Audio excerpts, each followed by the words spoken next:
I think first of all, it helps if you try to raise awareness when there's been an event, hopefully not in your own organization, but if you take the target, the target breach. Some people might have difficulty relating because that's a very large organization, but I think the takeaway from that is the bad guys got in through an HVAC vendor. And when you help people understand that vendors can be an issue, we have vendors who have access to our organization. We need to be looking at that and taking timely news topics and helping to make that relevant to your own organization is the first step.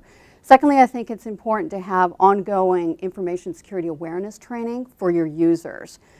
Information security is very dynamic, and I think what's important is to stress to users, your users within your organization, that this information is important for them at work, because everybody's responsible for information security, but it's also important for them as individuals because we all do banking at home and we're buying online. So the information that they learn, this awareness training, helps them at home and at work. So that's what's in it for me. So that helps to make it a little more palatable for them. I think the final thing is also, in addition to incident response exercises, to do phishing exercises. To do something that where you try to, you send an email out or you have a voicemail that goes out to people and you try to get them to see whether they'll fall for the bait.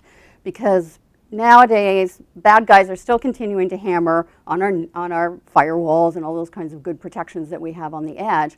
But they also realize that it's not that hard to get in through people. People are not only our weakest link, they can also be our strongest control, as long as they're aware of when they get an email, check it out before you respond to it, rather than just either clicking in your credentials, etc. But it's hard for people to know what to do if you don't train them in the first place, and then exercise that so that you can keep it at the top of their radar screen.